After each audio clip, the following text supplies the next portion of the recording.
Hello and welcome to another Q&A, this time for the month of April 2017. We are in the process of catching up. It's happening. Actually, we were, I think at the worst it's been for this little round of being behind, it was 9 weeks behind, so I'm pretty happy about the way things are going. It's just every time I feel like I'm trying to catch a break and things are good, something happens. The universe like pushes me down just a little bit further. And this time, what did the universe do? And this time the universe was like, hey, you don't need that organ. If you guys haven't heard, if you haven't watched Twitter. Yeah, if you haven't paid attention on social media, I actually just had an appendectomy. And this is the April Q&A, but this is being recorded in May. In like, yeah, mid-May. Mid-May. And I just had an appendectomy. How exciting! I'm going to talk about it more in the vlogs, but long story short, I started getting really bad stomach pains, and I was like, oh, I think I have food poisoning. And then slowly but surely, it got worse and worse and worse, and it had been such a long time that I was like, I don't think I have food poisoning. And then eventually, after having, you know, severe pain for like 7 hours, I decided I should go to the ER. So then I went to the ER, had a CAT scan. They were like, that appendix has got to go. It's bad. And then I got it removed. And that was just a few days ago. So 4 days. If you've been wondering where the vlogs have been, why they kind of stalled for a few days, yeah, that's what was going on. So now I'm in the process of recovering, but we're getting there. Anyway, we've got questions that you guys have asked. Some really good questions, in fact. We could only do 10, but there was... we had 20. We had 20, 25 questions, and then we had to cut half or more. So if you asked a question and it didn't get answered this time around, definitely consider asking it again, because there are some really good ones. All right, first question is from Ivan Films. Why do you wear contacts over glasses? And this essentially goes for both of us, yeah, because we both wear contacts. Why do you wear contacts over glasses? I think I was in 6th grade. One of my teachers was like, wow, that child squints when she looks at the chalkboard. So he sent me to the nurse, and the nurse was like, I don't know, I can't do an eye test. Here, tell your mom to take you to the optometrist. Okay. So I went, and they were like, yeah, you need glasses. So we got glasses because insurance covered them at the time, and they didn't cover contacts. And I got glasses, and I had them for exactly a year, and I really hated them, because I like to like lay down and watch TV, or like read a book and like lay on my side, and like you can't do that with glasses, they get all bent. So I really hated it, and then a year later I begged my mom to let me switch to contacts, and I had yearly contacts. They were soft, I never had hard. Mm-hmm. And I had to have them the whole year. Now I have like monthly disposables, but yeah, I had them the whole year, and it really sucked if I lost one or broke one or somehow ruined one, because that happened a couple times. And I feel like I see better with contacts, because now I have glasses I wear if I haven't slept, or if we're traveling, sometimes I'll wear glasses, or in the evenings, late evenings. And like, I feel like I can't see as well, and they're the same prescription. I've had it checked, even though they're kind of older. I don't know, like, this all I can't see, and it's like just this much. Well, I was gonna say, and I might be wrong on this, and if I'm wrong and someone in the comments knows, then feel free to correct me. I think that you can actually see objectively better with contacts, and I think it's because the lens is directly on your eye as opposed to, you know, right in front of it. I guess so. I don't know if that's true or not, and if it is true, it's not a great deal difference, but I think it's like a minute difference. And then also, like you said, you know, the glasses are in front of you. If for whatever reason, big frames. If for whatever reason you look, you know, around outside, then you're not going to be... And if you wear glasses for a long time, then you get accustomed to, if you have to see something, like over here, you know that you can't just look at it, you have to, like, slightly turn your head. But when you wear contacts a lot, and then you do put glasses on, like, sometimes, I get really frustrated with glasses on, because I'm like, I want to take them off so I can, like, look. I don't experience that, but I also wore glasses for a lot longer than you did. You got glasses in 6th grade and then contacts in 7th. You only had glasses for a year. I got glasses in 2nd grade, and I had glasses for a long time. I didn't get contacts until 9th grade. I would say that based on like the pictures I've seen of you. That seems right. Maybe 8th grade. Maybe 8th grade was when I got them, but it was around that time. So I had glasses for a long time, and I don't have any problems wearing glasses. The reason I wear contacts is just because I find them more comfortable. Which some people are the opposite. Some people are like, "Oh my God, you touch your eyeballs. That's I don't want to do that." I actually find them more comfortable because if I have glasses on, like I feel them dig into my ears. Yeah, that's another reason. And into my nose. I get headaches. So I actually find contacts more comfortable. I think I look better in contacts, but that has never been a real deciding factor for how I do anything in my life. But yeah, that's why we wear contacts. Although I think we wear glasses a fair bit. I do now more than I used to. Yeah, I think both of us, you know, if we're tired or, you know, especially if we're traveling, anytime I plan on sleeping, like if I'm going to be on a plane, I'm going to sleep, I generally wear glasses because if I wear contacts and I sleep in them, then they get all weird. They kind of hurt. The next question is from Shelby. How do the cats react to your ever-changing sleep schedule? Do they sync up with you, or do they attempt to wake you up when they want love/food/ etc.? I feel like for the most part, like, well, they try and keep their schedule. Yeah, I think they do their own thing, but also, even when our schedules get weird, we almost always feed them around the same times. They get fed in the morning/afternoon, and they get fed, you know, shortly before we would normally go to bed. Like there's an area where they get their wet food, but they're also getting dry food just periodically throughout the day, and there's no real like schedule for that. It's just I kind of have a mental thing where I keep track of like how much I've given them in a day, and I've managed to keep their weights about the same for like a long time, so whatever I'm doing is working. But they expect food around those times, and I mean, the other thing to consider is that like even when we're on schedule, they'll bother us. Like if we go to bed and we're sleeping at our normal times, or like the times of a normal person, versus when we're completely off schedule, that doesn't really affect the cats bothering us or not, because like Sagan is super independent, and he don't need no human, and a lot of times he'll just if we're in there, if we're in the bedroom, we've been closing the door for the last few months because they were destroying the blinds. We finally had to shut them out probably 4 or 5 months ago. But since we've done that, like Sagan doesn't bother us. Like if we're in there, whatever.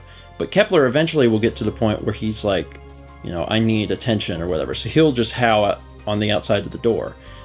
But it doesn't actually matter if we go to bed on time or not. Like he just does it. It just happens.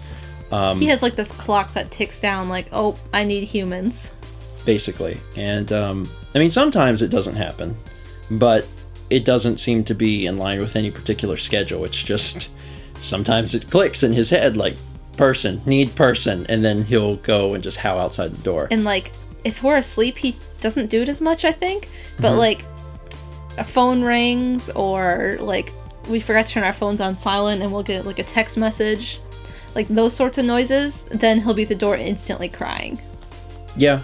If like that's a really good example, and that happened even when we kept the door open. Yeah. If we started to rustle out of sleep, or we got a text message or something that made a noise in the room, or even if I just woke up and just said a few words to Mal, if Kepler hears that back when the door was open, then he would be in the room on the bed like, hey, what's up? How we doing? And now that the door's closed, that is usually, if he can hear it, that's an indicator of like, oh, hey, I forgot humans exist. I should go see how they're doing. I'm going to stand at the door and meow at them. So yeah, I would say that the cats, as far as our sleep schedule goes, I don't think it bothers them at all. I think they just kind of always have done their own thing. And I mean, they're cats, so they sleep multiple times throughout the day. Case in point, they're asleep right now. They're currently both asleep, but probably 5 minutes before we started the Q&A, they were wrestling each other. So you really can never tell with them. Next question is from MonadoKnight. Any weird beach stories involving peculiar people? Now, do you have any personal ones? Because I know the one you want to talk about. Yes, I wasn't there for that one though. You were. Yeah, but what's your personal one? when I was working on the Pokemon Go painting, before I had gotten kind of the basin for the water, and I was having trouble with like some of the foam on the waves and like the sand. And so I was like, ugh. And Lindsay was in town by then, and Lindsay's like, let's go to the beach. We'll go walk for a bit, take some pictures. And I was like, sure. Get some inspiration. I was like, that sounds great. So we did. And we went to beach access where Lindsay normally goes. And if you don't live at the beach or you've never been, like, we have houses on the beach, but like in between every so many houses, the county or the city or whoever owns that space, and there's normally free parking. Yeah. Some of them aren't free, and they have like a porta potty or a bathroom and like a shower to rinse off. And there's little like tiny, like house lot size parking lot. Yeah, for maybe like 10, 15 cars, golf carts, whatever. So we went to a beach access, and we got out, and there were these two guys in like this work van, like the ones that don't have windows on the side, and they were like hanging out, and like one of them was coming up the beach access over the stairs and said something about the day being really nice, and it just kind of was like weird. Like, I don't know, like it really hit me, and I felt weird about it. So we get over the beach walk, over the beach grasses we have, onto the beach, and the lady comes up to us and she goes, "Did you see that guy?" We were like, "Yeah." And she goes, "He came out here for about 3 minutes, sat here, like looked around and watched, and then went back." She's like, "There's been a lot of break-ins, like on beach accesses with cars." She said, "I'm kind of concerned." She's like, "I was gonna go see if he left or if he's sitting there." And like, I was like, all right. So Lindsay and I started walking, and we got maybe a house away, and I was like, "Lindsay, I don't feel right about this."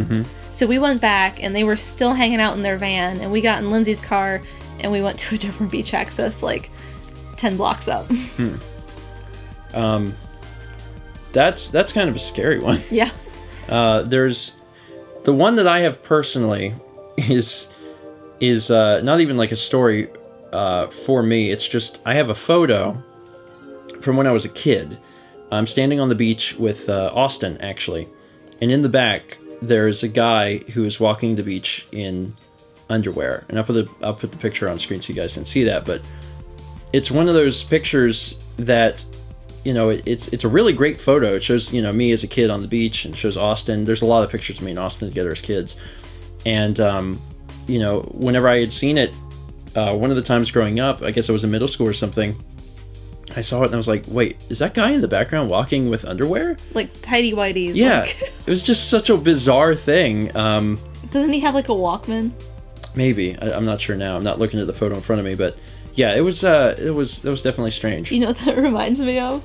The Seinfeld episode with George interviewing at the office, and he sees himself on the back of the boss's picture. Oh yeah, and he's got to Photoshop it out. Now there is another peculiar beach story that doesn't involve me or Mal. It only kind of involves me because I was there. Whenever Taylor, Dan, and Alex came to Myrtle Beach for spring break, it's in the early vlogs. We were either juniors or seniors. You were seniors. Seniors. So in senior year of college, for spring break, instead of everyone going home, they just came to Myrtle Beach, and we all hung out. And one of the first days, we go down to the boulevard, and we're, you know, walking around a little bit, and there's a boardwalk on the boulevard that like overlooks the beach. And when we get there, Alex goes, you know, I'm gonna go out to the ocean just for a second. You know, I gotta at least put my feet into the Atlantic Ocean. I don't know if he had ever done it before or not. I don't remember what his thing was, but he said he wanted to do that. I was like, all right. So we all stood there, and then he walked down to the beach and, you know, put his feet in the water or whatever. And then he was coming back up. There was a couple that stopped him, and he talked with them for like, you know, a few seconds or whatever. And then he came back up, and we were all like, you know, what was that? What was that couple? What did they want? And he was like, I just got invited to a threesome. And we were like, oh. And he was like, I told them no. And I was like, it's probably a smart decision. People just randomly on the beach. You want to come back to our apartment or to our hotel? Yeah, don't know you, do not know the diseases that lie within your body, do not know the weapons you have in your hotel room, do not know your intent, do not know you. Yeah, it was probably wise of him to walk away from that situation, but it makes for a really great story. The next question is from Samuel Z, who asks, how do you guys motivate yourselves? And Samuel's question, I cut it down a little bit for question purposes, but it was actually really kind, and it said that, you know, we seem to stay very focused and motivated on things, whereas, you know, sometimes other people have a hard time staying focused on certain, you know, tasks, and we don't. I mean, we get in there and we go, boom, boom, boom, this has got to get done, and we, you know, keep working on it. So Samuel wants to know how it is that we do that. How do we stay focused? How do we continue to stay motivated, working on, you know, how many videos is it a year now? Like 1,200 videos or something ridiculous? I think for me, I get motivated by, like, seeing you work and, like, how much you work. But I get really distracted really easy. Like, I shouldn't have Discord open, or, like, I should, like, set it up so I can disable something for a certain amount of time. I don't know. I don't know if it's a good thing or a bad thing that you're motivated by my motivation. Because I think that I'm probably... I mean, I'm a workaholic, and I work a lot, and I think most people know that. And I don't know if that's a good example to follow. I mean, there's give and take on both ends. I think I probably inspire you to work harder and work more. Yeah. And you probably inspire me to learn to relax and work a little less. And that's not me trying to say that you're a slacker in any way, shape, or form. It's just we have very different, like, we balance each other a little bit. I don't think that we balance each other fully. I think I'm probably more, I pull you more towards the work side. And I've always joked with Mal, especially since she has went full-time with Mal Make, so basically about a year now. Yeah. It's been about a year. I've told Mal, you know, that I would be a terrible boss. Or either, well, a terrible boss or a wonderful boss. The productivity would be out, you know, all the way up the charts. Off the charts. But I am a bit of a whip cracker, and the reason I am is because I am to myself. You know, I have extremely high standards for myself, and I value, you know, structure, and that kind of rolls over onto Mal too. So it's one of those things, like, I'll be like, well, you know, where are you on your video? Like, got 20 minutes, you can edit. Like, if she's editing. Yeah, that's the thing. That's how my mind works. Like, you know, we're getting ready to go somewhere, right? And we have 20 minutes before we leave. We're ready otherwise. Then my response, if I see Mal surfing the web, would be like, why are you surfing the web? Why wouldn't you edit your video? You know, that's 20 minutes that if you do now, you do not have to do later. But see, if I do it now, later, I don't get free time. I get, you need to start the next painting. I mean, yeah, there's give and take, for sure. But I don't know. As far as answering this question, it's really hard because, like, the motivation for me, there's a lot of the motivation comes from the platform. I mean, and just being able to communicate with people and get feedback. Mm-hmm. Like, that's a big thing for me in my motivation. I'm motivated by work because I just love what I do. I mean, I'm super passionate and you know, very loving towards this job. I mean, I get to create stuff and put it out there and then get responses from everyone. It's like a little child. Yeah. It is your baby. But, I mean, it's very difficult for me to explain how to do that for someone else because I think it's just more of just who I am. And it does make me feel bad occasionally because I push that onto Mal where I'm like, you know, you should be working. And then we'll have a discussion about how maybe I need to tone it down just a little bit because I get that way a little bit. I'm sorry. It's okay. I'm sorry. I need that sometimes. I promise it's for my own good. That it's for your own good, and I'm only pushing you to be the best version of yourself. I know. I promise. The next question is from Vincent Cruz. Mal, has anyone called you Lory before? No. Because growing up I had an Aunt Lory, and that would have been confusing. So no one ever called you Lory. But people called you Mal. Yes. Now, did everyone call you Mal, or was it just like your dad, or? I don't know. Like, you can't remember? No, I can't. I feel like for the first part, my name was Mallory. Like, Mal was. I mean, that is your name. I know, but like, it was more common to be called that than my nickname of Mal. I mean, that's fair.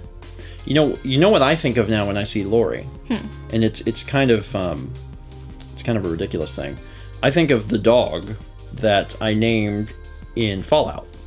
And in Fallout, the dog meat I nicknamed Wilma Lory, except I spelled Lory Lorrie. And to this day, no one's ever figured out what that means, which is bizarre to me that no one has figured it out. But maybe now that I've said something, they'll figure it out. Because why would I name the dog Wilma Lory? W-I-L-M-A. No, W-Y. That's right. It has a weird spelling, too, for both names. W-Y-L-M-A. L-O-R-R-I-E. It's this weird spelling, and there's an episode titled that. And I've never seen any comments or anything related to figuring out why I named the dog that. And now that I've made a big deal out of it, people are going to crack it in the comments, I know. But I'll let you figure it out. It's fun. Anyway, next question is from Daughter Earwig. Has doing the vlog changed how you travel? And that question specifically was related to, like, do you still get souvenirs because you're filming so much, you have all these memories, does it change, maybe the things you do or whatever? I never was one for souvenirs. Like, we always get one thing. Wherever we go, we get one thing to give to Steven's parents.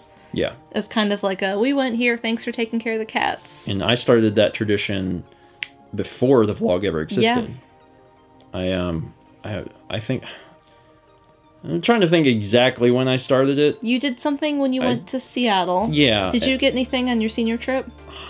Probably, that I don't remember, but it started in 2007 regardless. Yeah. Which was 2 years before the vlog started. So in 2007, I got... the thing I can remember is I went to Seattle when I got a little... metal space needle? Yeah, little tiny space needle put in their curio cabinet.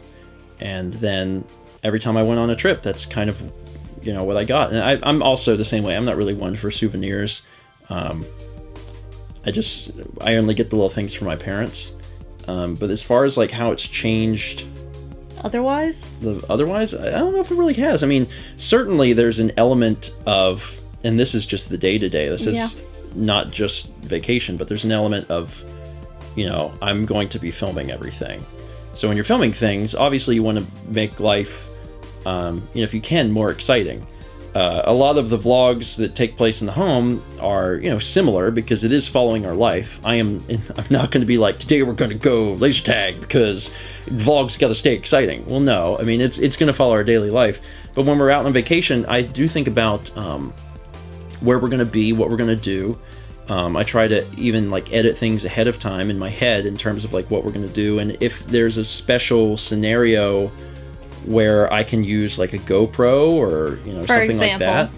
Let's say we were going to the Caribbean and we were going to scuba dive. You'd think ahead and be like, well, we're going to scuba dive. I can do an underwater video with a GoPro, so I'll need the GoPro and I'll need the water case and I'll need the chest strap or clip or something. Yeah, and I mean that's all true. I don't know if there's ever been a time where we've done something specifically because we thought it would be cool for the camp, like if we went and did something on vacation simply because the footage would be good. I mean, there's things we're gonna do that I'll be like, Steven, think of the footage.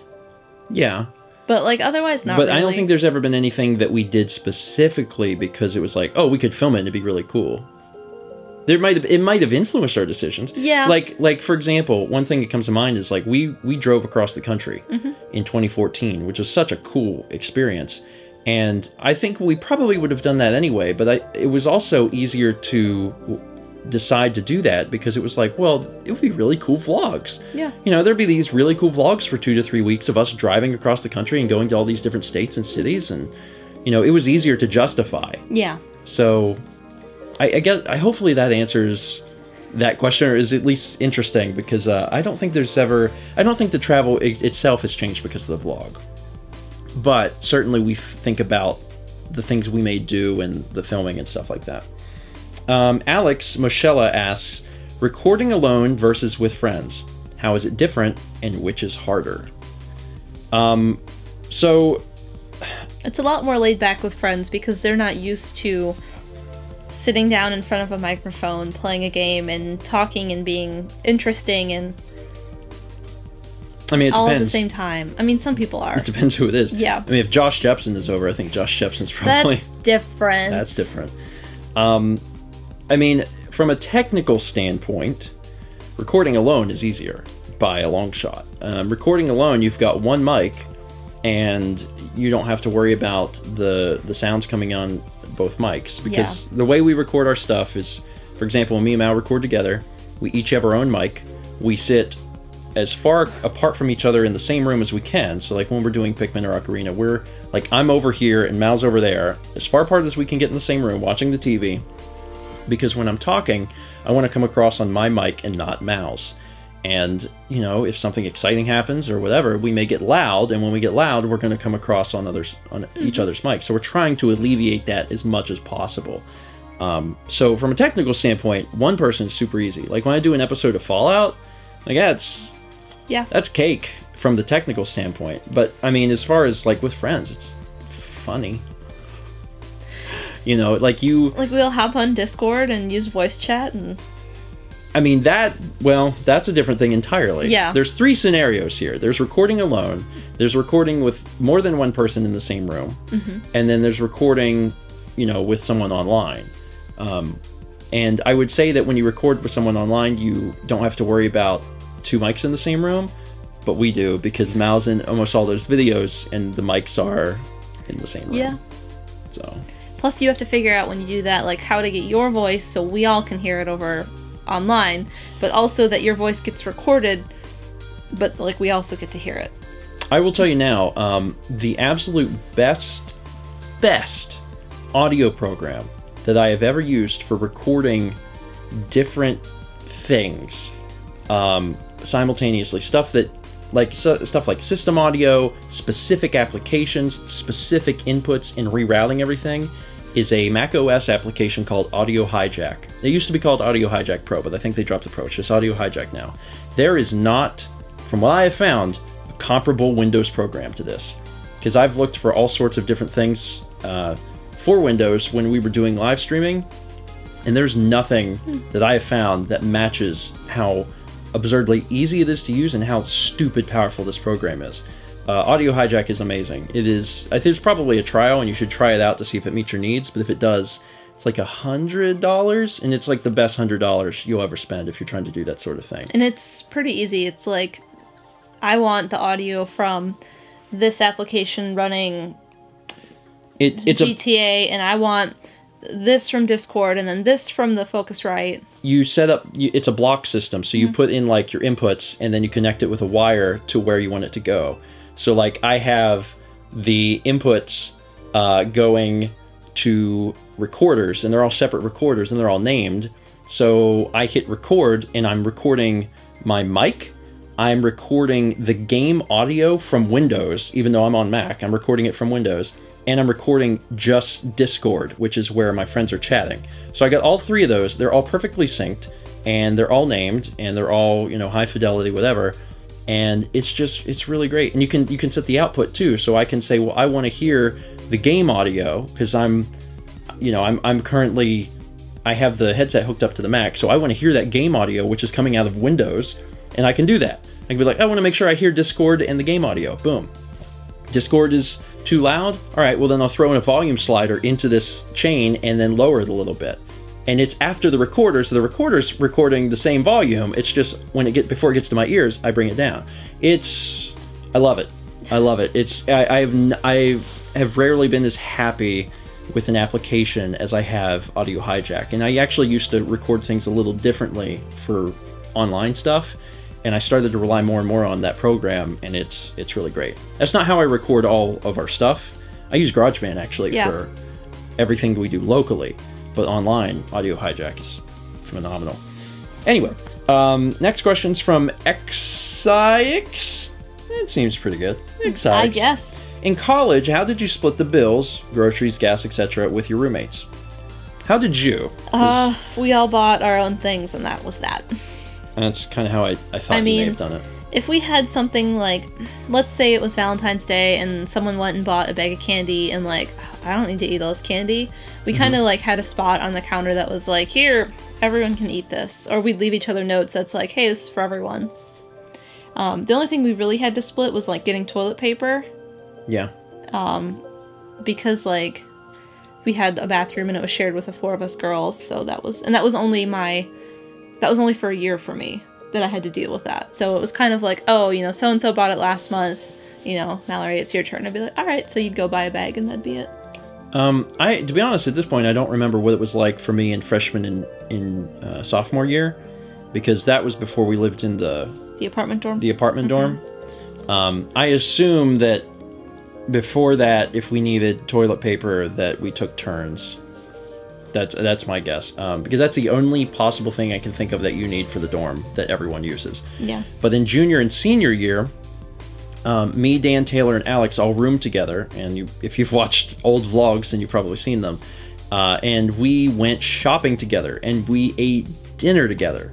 So the way it worked was we would go to Walmart or Sam's Club or whatever, and we would all decide what it was we wanted to eat. So we would get, you know, a Stouffer's, like lasagna or whatever. We would get toilet paper. We would get, you know, any cleaning supplies, anything we needed that we were using collectively as a group. And we'd all be there shopping together. And when we got to the checkout, we would figure out what stuff costs and then divide it up, and the person would pay, you know, for a fourth of whatever the total cost was. So, you know, if the big pack of hot dogs were $12 and the paper towels were $12 and the toilet paper was $12 and whatever it was $12, then each person would take one item and go through the checkout one at a time. We're doing one transaction, then passing the Sam's Club card to the next person to do a transaction and totally pissing off the cashier.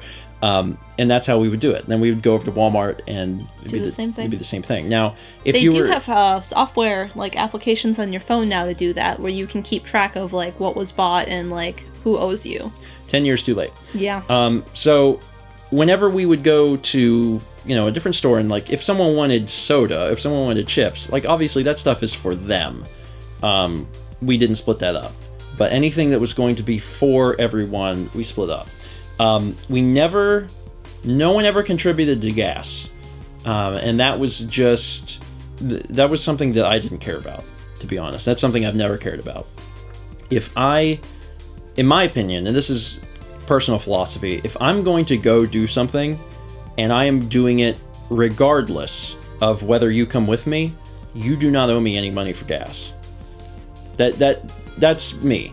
If I'm going to stay in a hotel and the hotel has 2 beds and you want to come, then I'm probably not going to charge you for a hotel either. Like, it's just, in my opinion, it's like, I'm going to be spending the money on gas, then I don't see the purpose. Now, if it would be different, like if someone's like, you know, I really need a ride out to this thing. Yeah.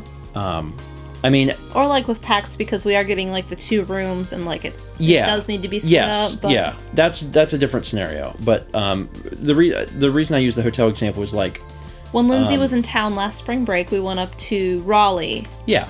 And we had to go up to Raleigh regardless. Yeah. And like, we're like, Lindsay, you know, you're in town, sorry, this is the only time we could go because Mallory had to teach. Is it okay you want to come up with us? We didn't charge Lindsay for that hotel room. Yeah, and she offered, you know, she was like, let me pay for you know, half the room or a third of the room or whatever. And we were like, no, why would you do that? We even did that. There was one year we took Lindsay and one year we took Dan to ChefCon. Mm-hmm. And both times we never charged them to stay in the hotel because we got one hotel room. And like I said, we're getting a hotel room anyway. You know, it's got 2 beds. You can stay, you know, and we didn't charge either of them gas. And, you know, they wanted to give us gas money. I'm like, it's pointless. We're going. You know, whether you come or not, we're going. We're going to pay for the gas. You know, that's how I feel. And I mean, if someone, I know I was starting to say like, unless it was some kind of weird special something. Yeah. I wanted to clarify that like I would not charge anyone anything to like take them to the airport. Yeah. I didn't want anyone to assume like, oh, Stephen charges his friends money if he, oh, you want to get to the airport to see your family for Thanksgiving? Well, that's going to cost you $10. Yeah, it's just that's never. Yeah, because like they would take us, and they have. Like we took Lindsay to go home, and Dan took us to go wherever it is that we went last. Yeah, and we're gonna need his help again because we're gonna be going out of town soon. Mm-hmm. Spoilers. And I mean, I'm sure that if he or Lindsay can take us, that they will. Mm-hmm. But as far as college goes, in junior and senior year, I had my car because I finally had a car, and I drove everyone because my car had the most room, and that never mattered to me. It was just like, I'm going, so why would I charge you?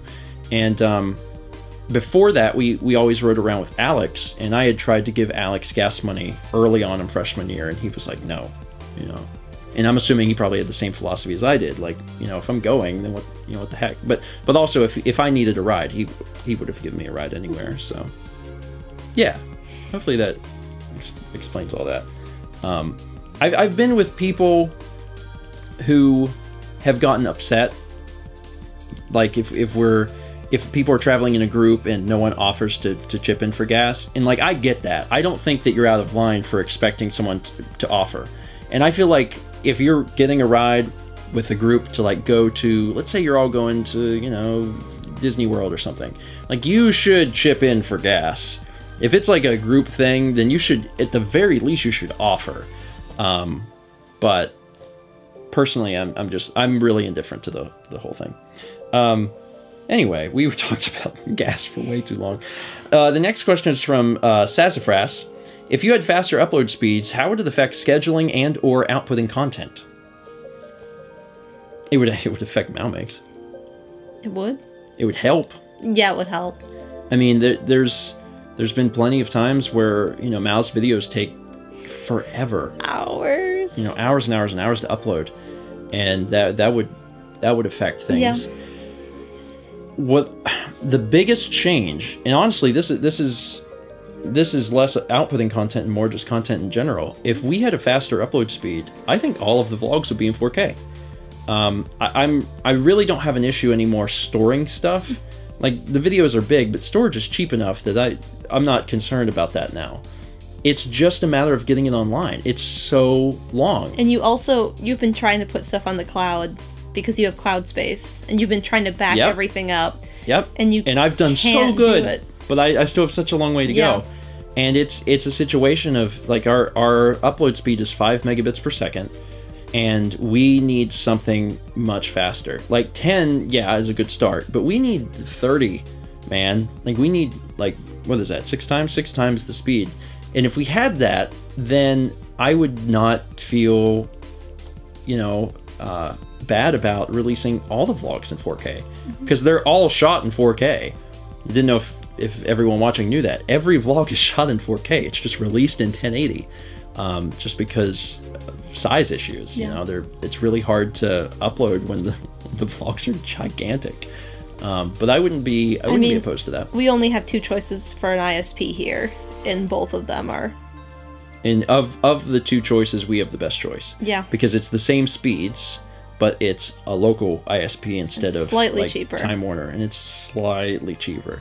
But we pay, our download speed is 30, and our upload speed is 5, and we pay $80 a month. And that, for anyone in the city, will blow their minds. They'll be like, how on earth? And we're like, that's what we have.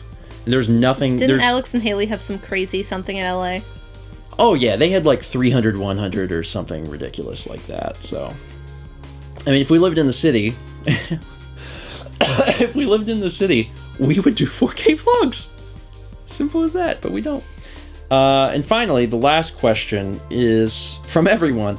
So many people asked this because I specifically asked you to ask it. What happened during Steven's driver's test? I mentioned it last month. Well, it was not the test, it was the instructor. Yeah. Actually, I probably should have worded that differently.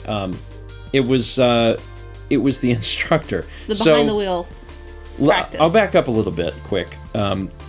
When you had driving school, because that's what this was, driving school. When you had driving school, what did you have to have? In Wisconsin, it was through the school you could do it, but Lindsay didn't do that. I think she wanted to get hers early, so she went through like a private driving school. So hers is different, but My school offered it, and it was before school, and I forget if it was every day or like how it actually worked, but it was either half a quarter or a full quarter. You had to be at school early, like an hour and a half before school started. Okay. And it's hard in the winter because they normally don't cancel school until like an hour before school starts. Yeah. So like if it was a day where it might be, they'd like call you and be like, we might cancel school, don't come in for driver's ed. So they'd sometimes cancel driver's ed but not school. It was a mess. So we had to do this like in classroom, learn about the rules, take tests, that sort of thing, watch really bad Lifetime movies, and like there was one in particular about this girl who kept like drinking and driving. Kept? Yeah, and like they had to like do stop? interventions, and like I remember one scene in particular where her mom's like, "You've been drinking, you're drunk," and she's like, "Do I look drunk to you?" And that was a quote that I remember my friends and I saying a lot. "Do I look drunk to you?" Like just randomly. But so we had that, and after that, my school did not have any teachers who could teach behind the wheel. So that wasn't part of the school, but they like had a deal with like a local driver school. Not to interrupt you, your classroom Yes. time. How much time? A lot. So like, it was either half a quarter or a full quarter. and that's like how many hours a day? It was like an hour. So like an hour a day, every day for a week? For a whole quarter or something. Okay, so I'd have to look up Wisconsin's laws. A lot of time. It was a lot of time. Okay. And then This is all relevant to mine, so. We had behind the wheel, and we had, I forget how many hours, but it was like you had to do an hour driving and an hour watching, and it was like once a week for 15 times? Okay. Or something, so you'd be in a car for 2 hours once a week. I don't remember exactly. So it's like, been a while. So like 30 hours. It was something like 30 hours yeah. with an instructor, and then you had to have like 30 hours with a parent. Okay. So it was like both. But yeah, that's kind of it. Then they'd like pick you up at school, and then they'd bring you back to school, and then your parents would have to pick you up from school later. I don't know what the laws are in South Carolina because I don't remember. It's been way too long. I've been driving for I can tell you about behind the wheel because of teaching years. at a high school. Oh, really? Mm-hmm. Oh. Like I'd have a student enrolled in behind the wheel. I don't know what classroom law is, like if you have to be in the classroom or not, because that wasn't a thing where I taught. Okay. But I'd get calls from the driving ed instructor, and he'd be like, I need to see so-and-so to go drive. Mm-hmm. And like they'd be gone an hour, and it'd be like once a week for like 3 times. So, what, 3 hours? That's what it felt like, because they didn't get called out of my classroom very often. Don't think that's right. But if someone wants to look up the South Carolina driving laws and post them in the comments, bless you for taking the time to do that, but I'd be interested in reading them.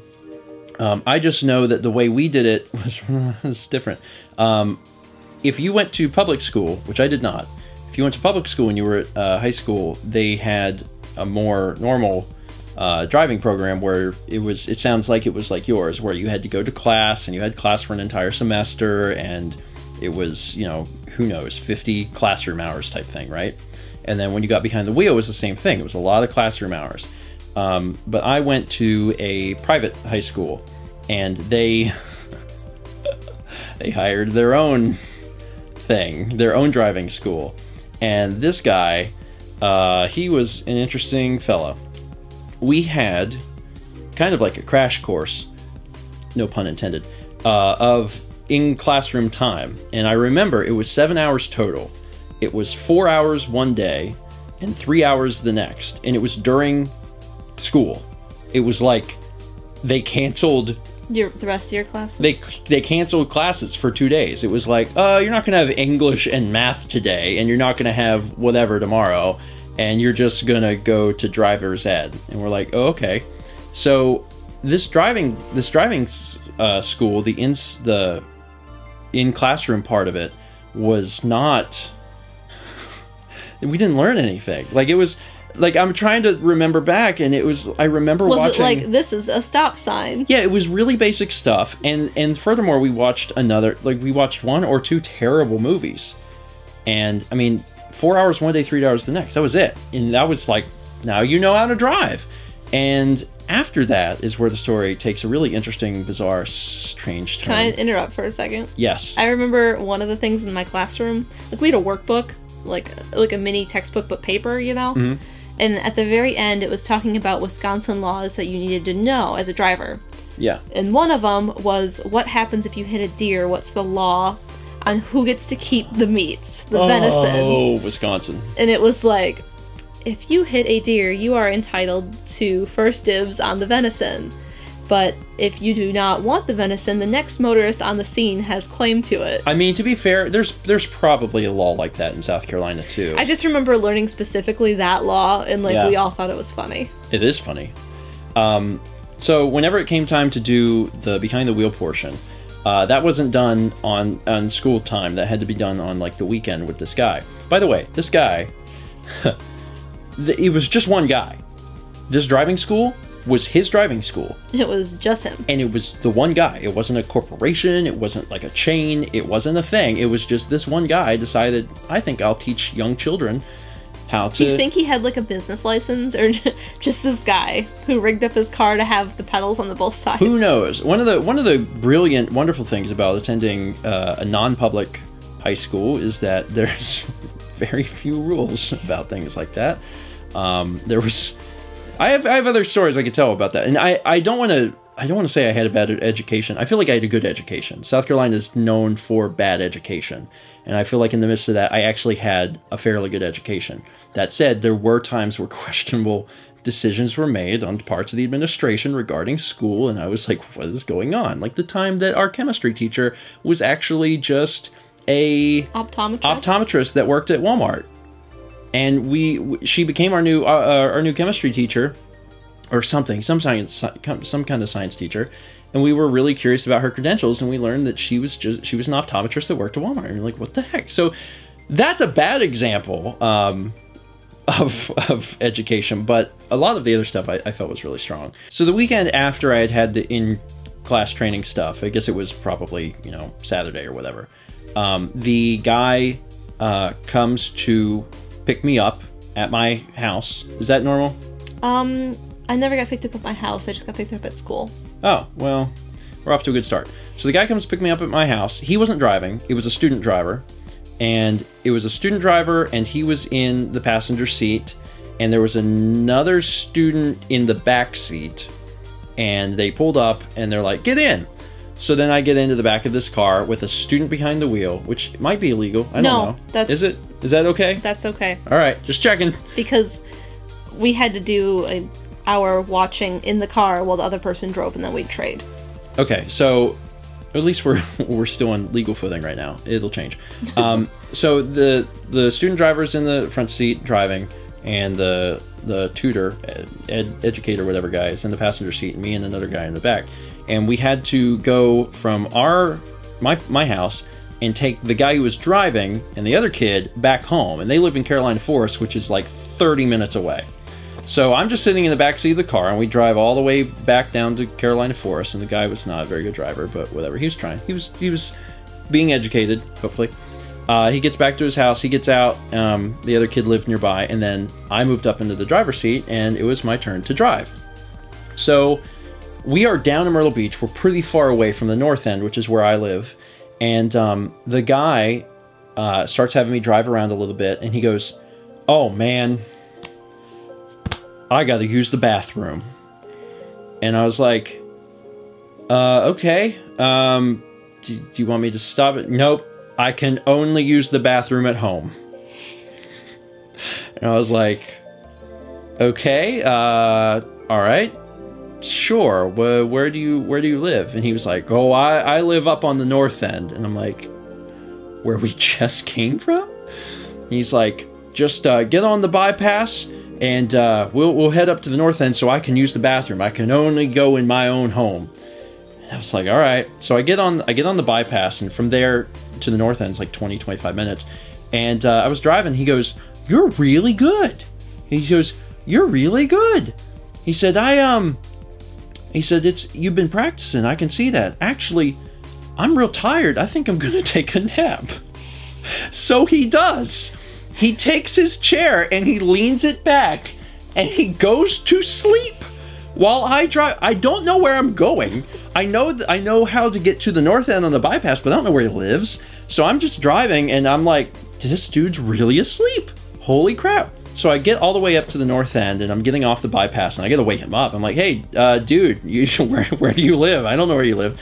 So he wakes up, pulls up his chair, he goes, oh, you know, take a right up here, take a left up here, whatever, and he takes me into his neighborhood. So we go into the neighborhood, and he shows me which one his house is, so I park in his driveway of his house, and he says, all right, I'll be right back. So he gets out of the car, runs inside, and he's in there for probably 15 minutes, doing a strong number 2, or a really weird number 1. And then he comes back out, and I'm like, all right, so we good? And he goes, yeah, we're good. I was like, all right. So then I pull out of the driveway, and as we're leaving, he points to one of the houses on the corner, and I'm trying to think if this is before. No, it must have been before. So I'm still on track. He points at one of the houses, and he says, there's a woman there that's lived there for a while. Ooh, I've really had my eye on her. And it was real weird, because I knew the person who lived there. It's the only person in that entire neighborhood I knew. And I knew her, and I knew her mom. So he was talking about her mom, and it was really strange. I didn't tell him that I knew her. I was just like, that's really creepy. Okay. So we start driving, and he's giving me, you know, different directions about, you know, things to do.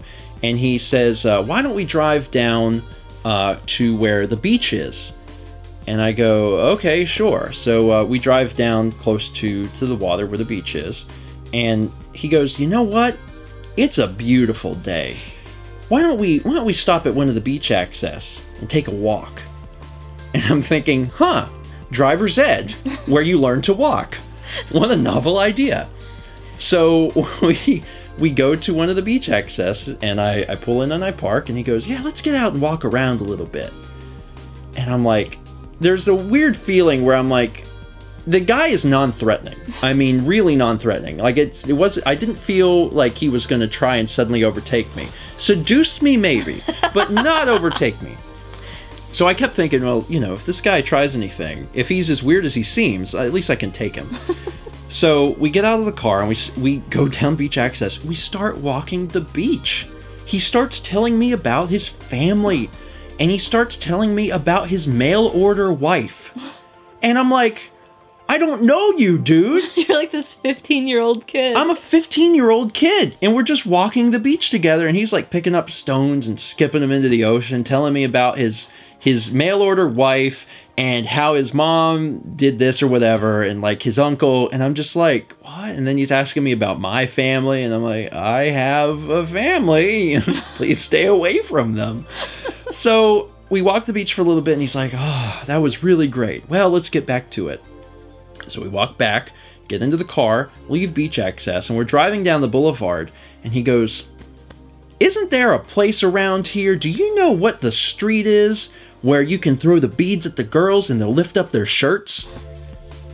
And I just, like, there's so many things going through my brain, like, is this happening? Maybe I'm dreaming. Maybe this is the weirdest dream.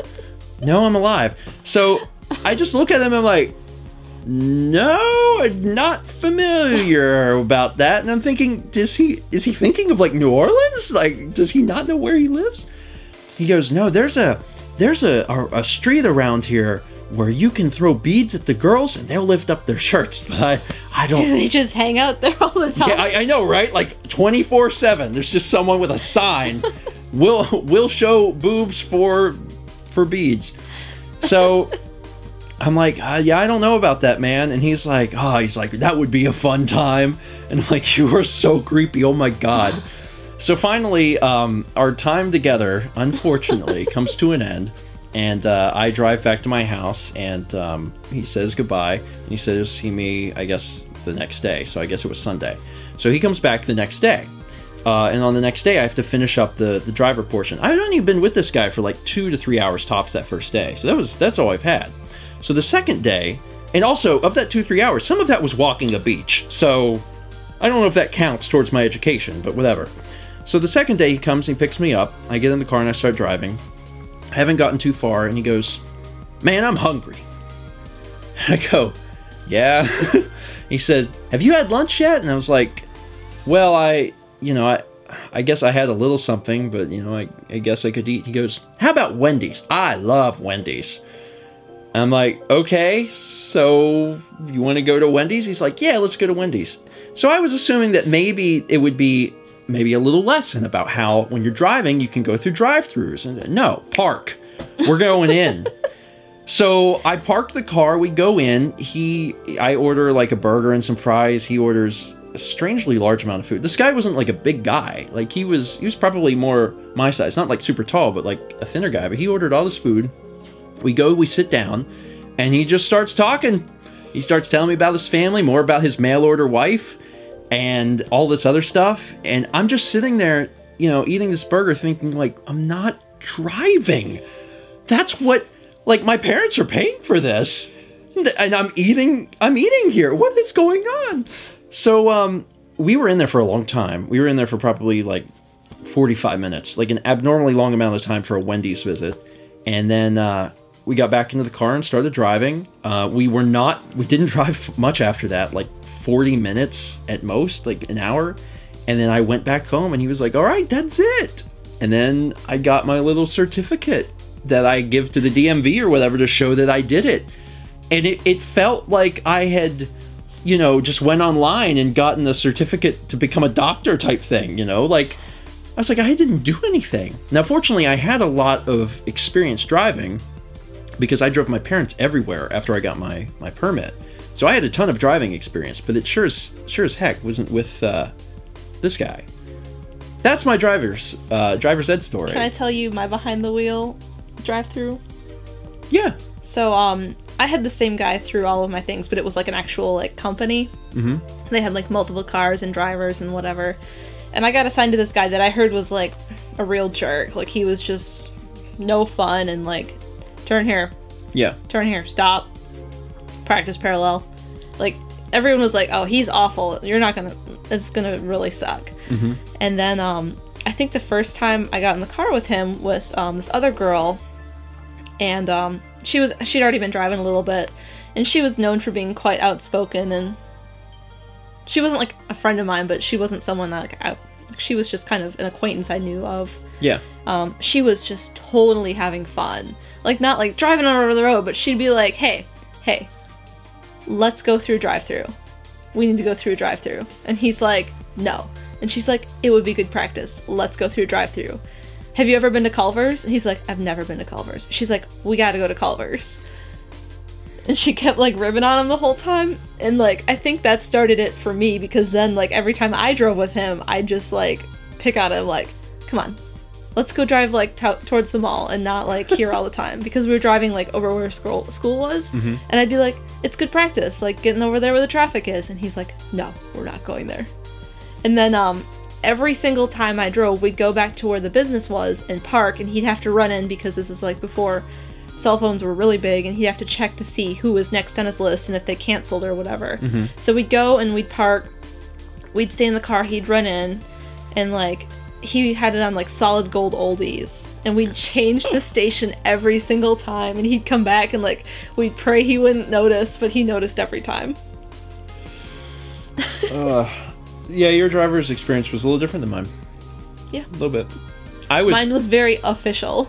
I was real convinced. It was one of those things, like, at the time, I don't know if I really thought too much about it when I was 15, to be honest. Because you knew how to drive and you did good, so it was like one of those things. I was just like, this guy's really weird. It wasn't really until later, I think, that I reminisced on it, and it was like, I think that guy was a pedophile.